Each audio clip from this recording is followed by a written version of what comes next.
Good afternoon. Thank you for joining us today. My name's Teresa Miller, and I have the privilege of serving as the Secretary of the Department of Human Services. At the end of June, the Wolf administration issued an order to personal care homes, assisted living residences, and intermediate care facilities licensed by the Department of Human Services, requiring universal baseline testing for all residents and staff in these facilities by August 31st, yesterday. This was an extension of a baseline testing order issued for nursing facilities overseen by the Department of Health at the start of June. In July, the Department of Health reported full compliance with this order, and today we are proud to announce the same for the nearly 1,400 personal care homes, assisted living residences, and intermediate care facilities licensed by DHS. All have completed baseline universal testing for residents and staff. Through this effort, more than 127,000 residents of long-term care facilities were tested, setting a foundation of assessing the presence of COVID-19 for the nearly 2,000 facilities covered through these orders. But while we are proud to mark this accomplishment and are grateful to our long-term care network for recognizing the need for and value in this baseline testing, we know this is just a step in our continuous work to protect vulnerable residents and staff of long-term care facilities from COVID-19. COVID-19 is still a very real threat, but we are better positioned now as we head into the fall and flu season with the knowledge and experience that we've gained in the first 6 months of this pandemic. We must learn from experiences of the last 6 months and continue to strengthen prevention and response efforts as this pandemic evolves. Protecting medically fragile and vulnerable residents of long-term care facilities requires constant vigilance. And this universal baseline testing is a critical step in allowing these facilities to know the status of COVID-19 in their facility, and that will inform mitigation efforts and steps necessary to keep residents and staff safe as we move into the fall. I'd like to take a few minutes to thank and recognize the health system partners who were invaluable in this testing process and made it possible for so many facilities to meet this requirement ahead of the deadline. The Regional Response Health Collaboratives, or RICs, have worked tirelessly since they were selected just 6 weeks ago to support facilities as they completed this universal testing goal. The RICs replaced the Education Support and Clinical Coaching Program, which was a voluntary program that we created this spring in providing operational, clinical, and administrative support for long-term care facilities as they protect their residents and staff from COVID-19. This network builds on the Education Support and Clinical Coaching Program's successes and continues to support long-term care facilities across Pennsylvania as they respond to COVID-19 by assessing preparedness to properly respond to a COVID-19 outbreak, support with best practices in infection control, and implementation of other COVID-19 mitigation efforts, testing and contact tracing efforts, and on-site and virtual clinical consultations.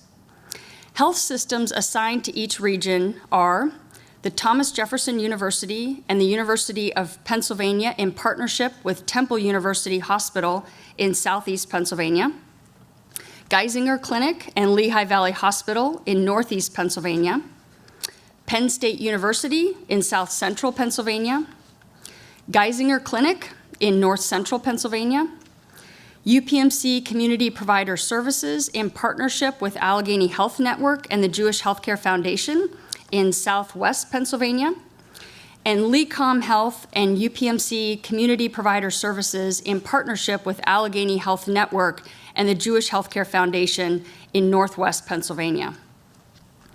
These health systems are providing direct 24/7 support to long-term care facilities across Pennsylvania and are doing important work to help prepare for and implement policies and procedures that can help mitigate COVID-19 outbreaks at these facilities. This network is designed to be a peer support system for the long-term care system. The RICs are not regulatory authorities. They exist to support an environment where facilities and health systems can work together to assess, strengthen, and implement preparedness plans and mitigation strategies that will keep staff and residents safe amidst this pandemic. Long-term care settings offer different levels of care, and less acute settings may not have on-site clinical support necessary to navigate the pandemic. The RICs help fill this role by being an accessible support that can triage issues as they arise or be a trusted source that long-term care facility staff can turn to for questions or concerns. In the 6 weeks since the RICs have been in place, they have worked quickly to be supportive and responsive to needs of long-term care facilities around Pennsylvania. RICs are completing initial on-site visit and readiness assessments for facilities in their region, supporting call centers that are available 24/7 for technical assistance and clinical support, assisting with PPE supply and fitting, and other needs that arise as facilities navigate this pandemic. When a RIC engages with a facility or is called in to help with a concern, these are called missions. Missions could range from assistance with testing, assessing a facility's preparedness, staffing support, rapid response, PPE support, fit testing, and questions or concerns requiring clinical consultation. Since launching, the 6 RICs have been assigned nearly 3,000 missions, primarily covering testing, consultations, facility assessments, and support with PPE. The RICs have made 59 total rapid response team deployments, with 52 of those completed at this time. This is where a multidisciplinary team goes to a facility to assess and stabilize the situation when an outbreak is occurring in a facility. More than 650 on-site facility visits occurred by the RICs as they work to assist long-term care facilities. And the RICs call centers have received more than 500 calls to assist facilities with universal testing, staffing support, educational support, PPE, and testing kits. Their reports are among the data that we're receiving regularly from the RICs that help elevate issues that facilities are experiencing to help inform response and support efforts moving forward. The RICs work closely with staff at the Department of Human Services and the Department of Health and the Pennsylvania Emergency Management Agency to report on experiences with each of the long-term care facilities they're working with and elevate potential issues or areas of concern so resources and supports can be directed. COVID-19 is an evolving challenge. The steps that long-term care facilities are taking with the support of the RICs, Department of Health, Department of Human Services, and PEMA will help to strengthen preparedness and be better positioned to respond to cases and outbreaks if they occur. But cases and outbreaks may still occur. This effort is about prevention and preparedness. We cannot declare mission accomplished, and we are urging proactivity as we navigate the uncertain weeks and months ahead. And we've received really positive feedback about this support network so far. One facility shared that they were extremely worried about an outbreak due to being located in an underprivileged area. And the staff and facility leadership have been carrying the emotional burden and anxiety of a potential outbreak, knowing how dangerous it could be for residents. Facility leadership were incredibly grateful and thankful for the support, and their RIC has built trust and facilitated testing and education that is helping staff feel more confident about their work going forward. We've also heard that in facilities that have received in-person education for frontline staff, those staff are feeling empowered and prepared going about their day-to-day jobs. Frontline staff providing direct care are critical in supporting residents every day, and this staff must feel supported going through their work during this very difficult time. The RICs broaden the scope of support we can provide to these facilities, and beyond their clinical and infection control expertise, the emotional support and companionship they can provide to long-term care facilities will be invaluable as we move forward. All of us know that this spring was difficult. Unfortunately, we are not out of the woods with this pandemic, and the threat of COVID-19 is still very, very real. But our long-term care facilities are not alone in this fight. The RIC Network and the Wolf Administration are here with them. We remain keenly focused on what we can do to support these facilities as they work to protect some of our most vulnerable Pennsylvanians, and we will work through what comes next together. Thank you again for joining us today. Before I turn it over to my friend and colleague, Secretary Levine, I just want to publicly thank her and her agency. Our agencies, along with PIMA, have been working very, very closely together to provide the supports that we need for these long-term care facilities. And I just want to publicly say how much we appreciate that partnership. And now I will turn it over to Secretary Levine.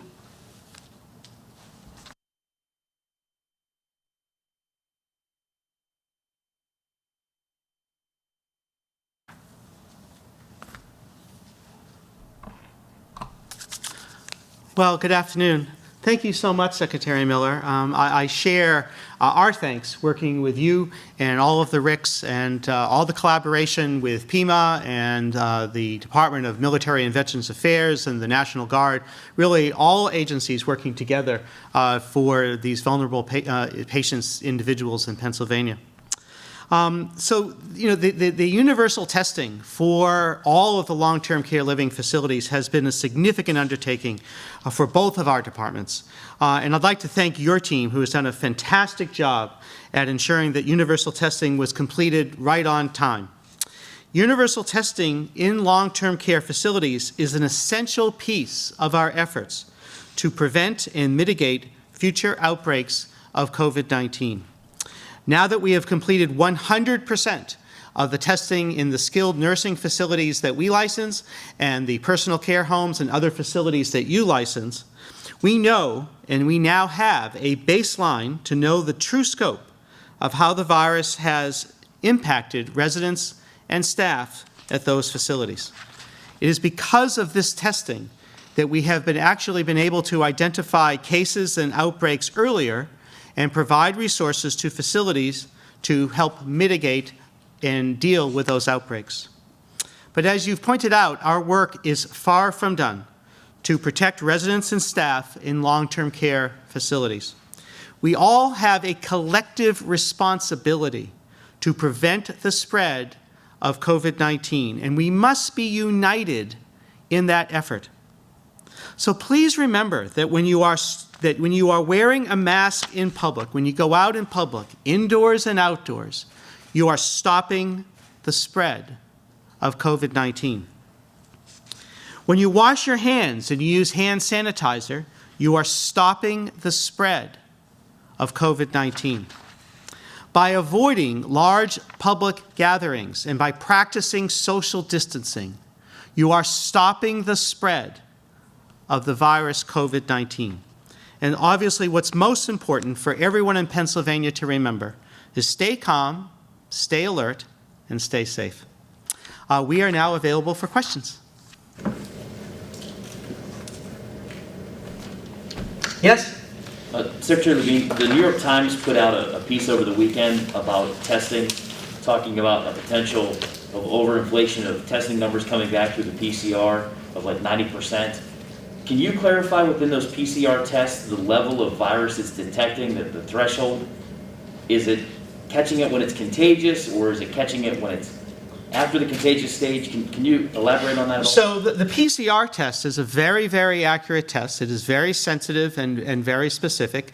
And it's called a polymerase chain reaction test. And it's testing for the presence of the DNA, of the nuclear material of the virus. And so in terms of the incubation period, it takes several days. But it will test for the presence of the virus itself, the DNA of the virus. Is there a uniformity to the level of the virus that the PCR is detecting? Well, there are many different PCR tests. I'm sure they have some variations, but we are very confident about the accuracy of the PCR tests. I mean, all the laboratories that are performing these tests are CLIA approved. They're all, the tests themselves are approved by the FDA. And so we do not have concerns about the accuracy of the PCR tests. With that said, have you identified a threshold? Is it catching the virus in the contagious stage, or is it showing you that the folks may have had it and they've already passed it, which is why they're showing no symptoms? So we know that there are patients who are completely asymptomatic through their entire course of having COVID-19. There are others that might not have symptoms, and then they do develop symptoms, sometimes very mild symptoms, sometimes severe symptoms. The virus, the PCR test will be detecting the presence of the virus, whether symptoms are there or not. So if the patient doesn't have symptoms, you can still detect the virus from the test, and if the patient does have symptoms, you can detect the virus from the test. And it's a very, very sensitive and specific test. Yes? You've completed baseline testing in care facilities. I know in the past you talked about trying to ramp up complete testing for the population, especially with schools opening. And also I believe that according to the Johns Hopkins list, we are at the bottom of the 50 states in testing per capita. What is the plan for testing outside of nursing homes? Sure. So we're still continuing to work to expand our testing capacity. We now, on average, are testing 22,600 patients every day. We get those test results back every day, and we need to expand that more. I think that the new antigen tests, which are different than the PCR tests, these are testing for the surface proteins of the virus, I think will be a big help in terms of our expanding those point-of-care tests. The CMS, the Center for Medicare and Medicaid Services, will be sending those testing platforms, the machine, to all of the nursing homes in the state, not the other facilities regulated by DHS, but CMS is sending those to the nursing homes. Only a dozen or more have received it so far, and we'll be working with them, but eventually they will be receiving those test kits, and I think that's going to help our retesting protocols of staff and residents that are necessary really, really, really well. I think that as we expand that testing, we had a press conference with OraSure a couple weeks ago. That's exactly the type of test that they are developing. We're hoping for those tests by the fourth quarter of 2020, and that will be a simple nasal swab that you don't even need a machine for. That can be done right at the bedside or right at the tabletop, and I think that's going to be able to expand our testing. We do not have the ability to test every single person in Pennsylvania, that type of population-based testing, but it's going to be those rapid antigen tests that allow further expansion of testing. Can I ask, is there a specific group that you are going to focus on next as a vulnerable group? Well, we want to expand testing in other vulnerable communities. That's really important in terms of health disparities. So we want to make sure, for example, that minority populations have access to testing. African American populations, Latino population. We had a press conference last week with the Latino Connection.